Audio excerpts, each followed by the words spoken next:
It is the 28th of February 2014. I'm Kamene, Goro, and many thanks for joining us on Ebru African News this afternoon. Now we start off our bulletin in the western region of Africa, where thousands of Nigerians thronged the national stadium in the country's capital, Abuja, in order to mark 100 years since the creation of Nigeria as a single entity state. The ceremony, which was marked by fireworks and musical performances from popular Nigerian musicians, was the climax of the week-long events of the centenary celebration. Over 20 African heads of states and ministers from around the world attended the celebrations. I was overwhelmed because I've not witnessed a thing like this in my life. I never thought it was going to be like this. I just said, let me have a glance, and I'm really overwhelmed. And I know I'm not watching it again in another 100 years. Despite violent attacks by Boko Haram rebel group in northeast Nigeria, where dozens have been killed in the past few days, Nigerians stand up to participate in the celebrations. It's still called for celebration. Our celebration entails our unity. No matter what happens, we need to celebrate. We need to celebrate. The celebration brings us more and more together. Although there is no nation that becomes successful tomorrow without going through challenges. For us to be where we are today or tomorrow, we must pass through some certain challenges. For many Nigerians, curbing corruption in the country will help solve many development issues. Recently, Nigerian lawmakers investigated a claim by the suspended central bank governor that the state oil company had failed to remit $20 billion in oil revenues and ordered a forensic audit of the fuel subsidy payments to find out where the money has gone. Many Nigerians are hopeful that the planned national conference aimed at discussing crucial issues affecting the country will be successful. President Francois Hollande on Thursday said that France stood shoulder to shoulder with Nigeria in its battle against Boko Haram, vying to support its fight against militancy as it had done in Mali. Hours before Hollande's arrival in Abuja, hundreds of suspected militant fighters attacked 3 areas in northeastern Adamawa state, destroying homes and businesses with heavy weaponry and explosives and killing at least 32 people. Gunmen divided themselves into 3 groups and rampaged through the villages of Shua, Kilchinge and Michike, razing several banks, hundreds of shops, a theological college and various public buildings. The attack came after 43 people, mostly students, were killed in a nighttime raid by suspected insurgents at a secondary school in Yobe State on Tuesday. Hollande's office announced that he would travel to the Central African capital Bangui to meet French troops and his counterpart Catherine Samba-Panza and religious authorities in the country beset by months of violence. President Hollande. The United Nations said earlier this month that as of the end of January, nearly 12,500 Nigerians had fled east to Cameroon and 8,000 north to Niger because of the continued violence. Nearly 300,000 people in the northeast, more than half of them children, have been displaced within Nigeria since May because of violence linked to Boko Haram. Hollande won plaudits internationally and broad support at home for sending troops to Mali. But he has not enjoyed the same domestic support for deploying troops to keep order in the troubled Central African Republic, particularly since other Western powers are reluctant to match France's commitments. Separately, he announced a doubling of French overseas aid to Africa in the next 5 years. Somalia's Al-Shabaab rebels have banned watching movies, smoking and football matches and carried out numerous deadly suicide attacks. And now they have banned 3G coverage in certain areas of the country in an attempt to limit Western influences and prevent intelligent forces from pinpointing their location. Followers of a radical form of Islam, Somalia's Al-Shabaab rebels have banned watching movies, smoking and football matches. Now, they've taken their fight against Western influence a step further by cutting off the internet. Though internet penetration in Somalia remains low, its popularity has been growing, especially with the introduction of 3G last year. University student Abdi Samad Abukar says the ban makes it harder for him to study, forcing him out of his home to internet cafes or offices and hotels where Wi-Fi is still available. Ever since the ban on the Hormuz 3G service, I've been facing more difficulties. I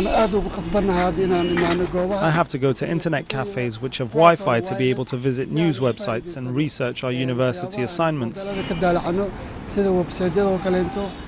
I'm very sad about the suspension of this 3G service.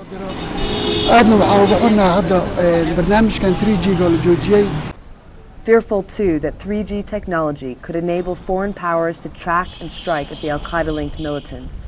The group issued telecom operators with an ultimatum in January: shut the 3G down or face the consequences. So the network went offline in south-central Somalia, including the capital, Mogadishu. While the telecoms industry has been hit hard, internet cafes, where you can still get online, are booming. Since the internet ban, we've been getting a lot of customers. There's a big change.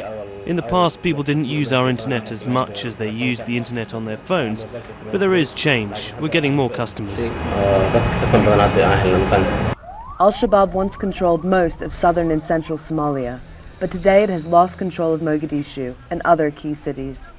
They remain a potent threat, though, waging an insurgency marked by suicide attacks and car bombings, and shattering the hopes of a rebirth for the war-ravaged capital.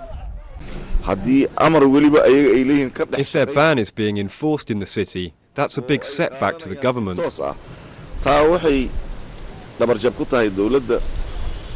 It shows that the government is weak and has no authority to fully run areas under its control. But it's not just students, journalists, and business owners hurt by the 3G blackout.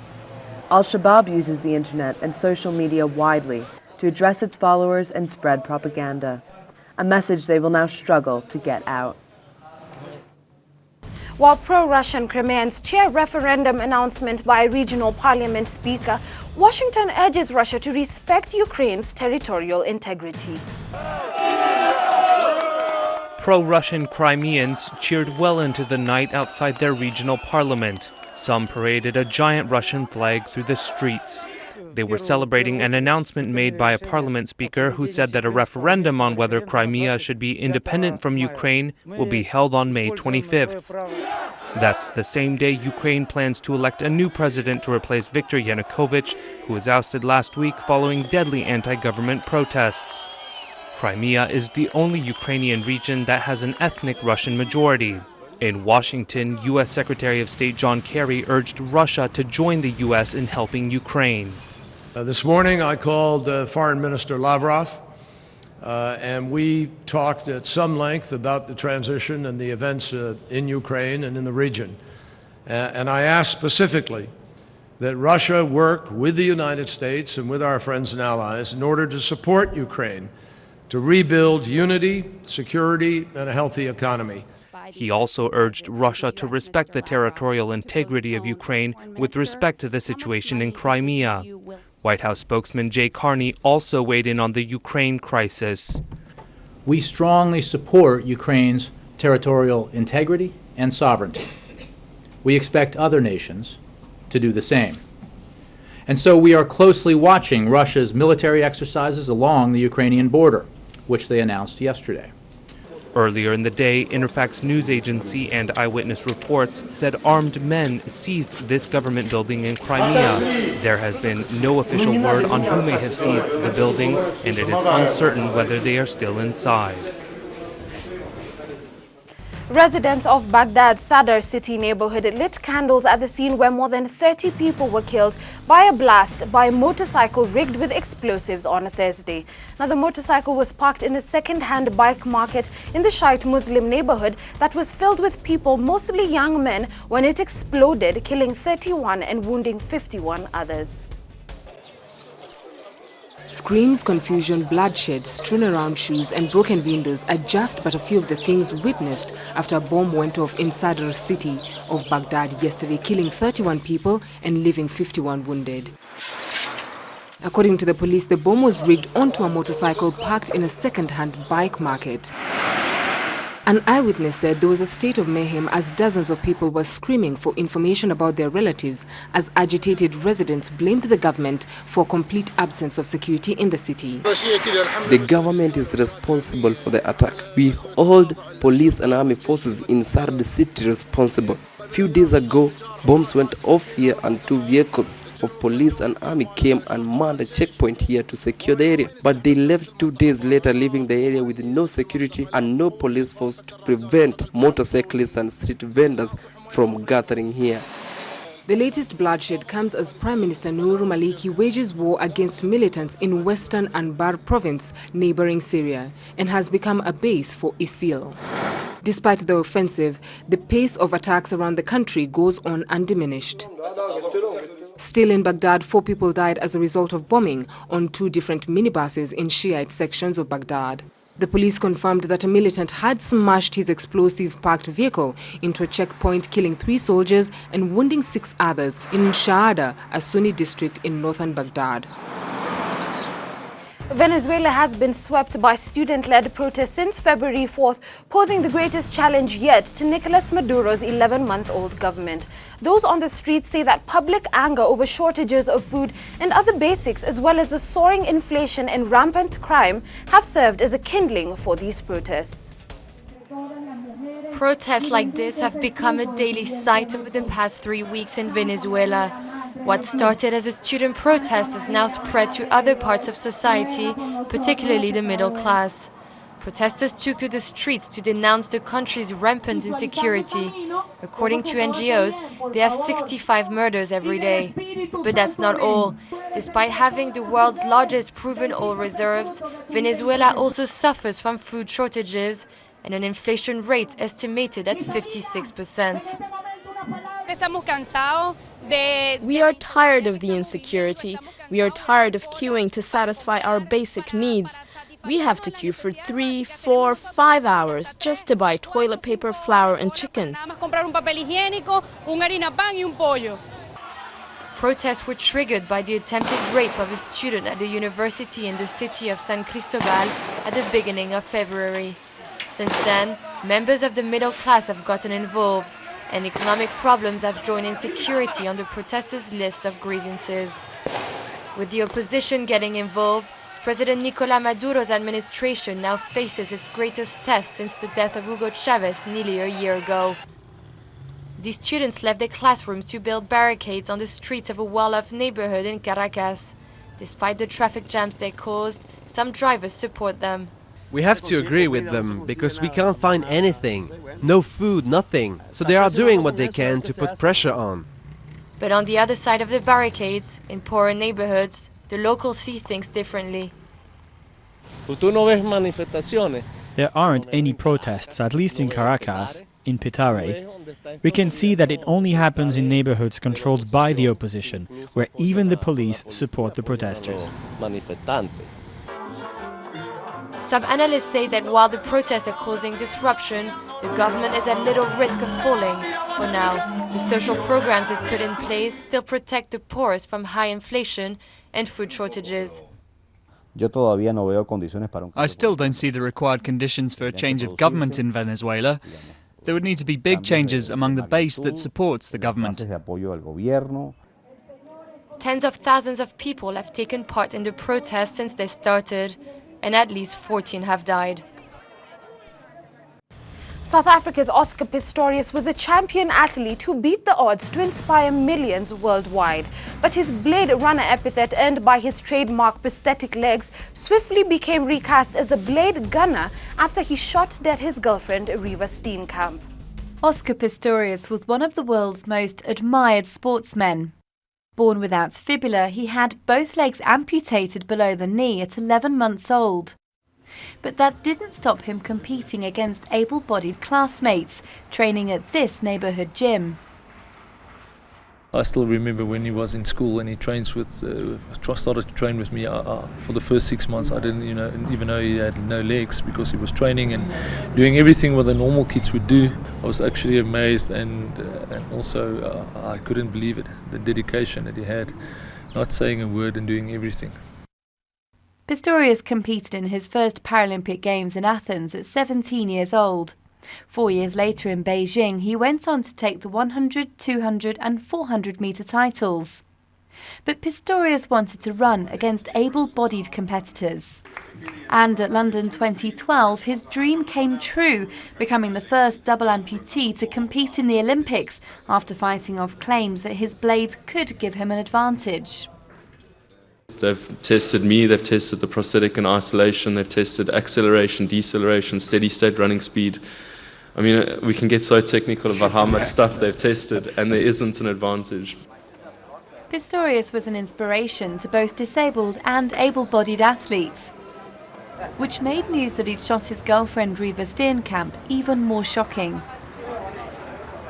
I wished one day I could be like him, you know, like make young sportsmen have something to look forward to. Yeah, but now it's really a disappointment. That disappointment was deepened by further revelations that Pistorius had spent a night in jail after allegedly assaulting a woman at a party, and that he'd fired a gun in public before. However, those close to Pistorius are standing by him. I'll still support him because I know Oscar for who he were when he was training, always here and always very humble. Whatever the outcome of the trial, Pistorius' glittering sporting career and his position as a role model are surely over. That story wraps up our bulletin for you this afternoon. Join me at 9 p.m. for our primetime bulletin in a more in-depth analysis on what's happening in the world today. Many thanks for your absolutely valued company. I'm Kamene Goro. Do have yourself a splendid afternoon.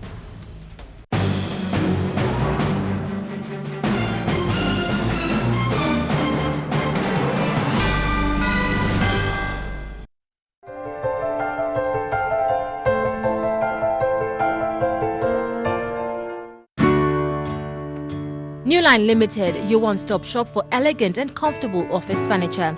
Newline responds to your expectations for office furniture in a modern language. We offer a 5-year warranty period including unit transfers within Nairobi. For more information, visit our showroom at Chester House, Loiter Street, Nairobi. Newline Limited, your success partner.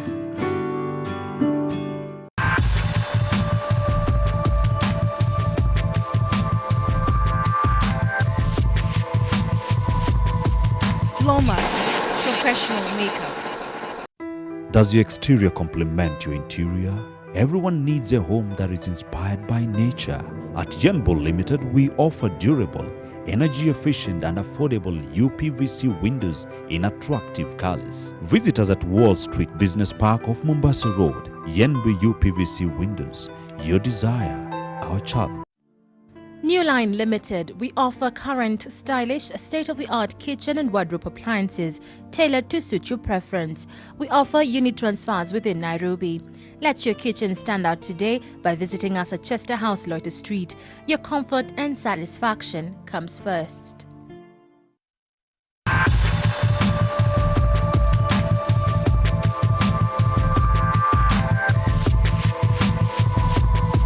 Floma, professional makeup.